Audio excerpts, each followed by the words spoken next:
we are going to see that we create our own African personality and identity. They are now mentioned as far as we've got the master plan which we have discovered indicates clearly an intention of John junior officers who had planned to assassinate all senior officers through the rank of lieutenant colonel. Your successful transition from military to civilian rule will no doubt provide useful guidelines to many a country in Africa in the future.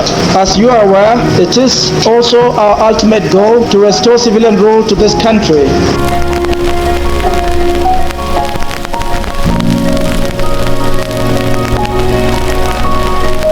Fortunately, some of us already have a practical experience of economic integration, context of such institutions as the East African Community and the Caribbean Common Market.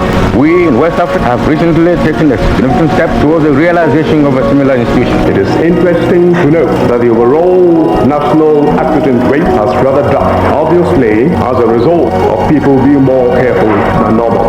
For the avoidance of any doubts, the following are emphasized. The President, the Vice President, and all ministers and their deputies are dismissed from office. B. Parliament is dissolved. C. The Council of State is abolished.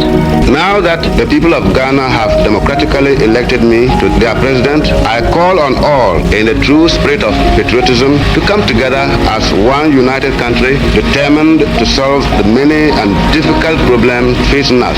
So, Chief, when it comes to accusing me, don't forget 8 generals, 3 former heads of state, painfully executed. Rawlings will not turn around and commit the very crime for which another man lost his life.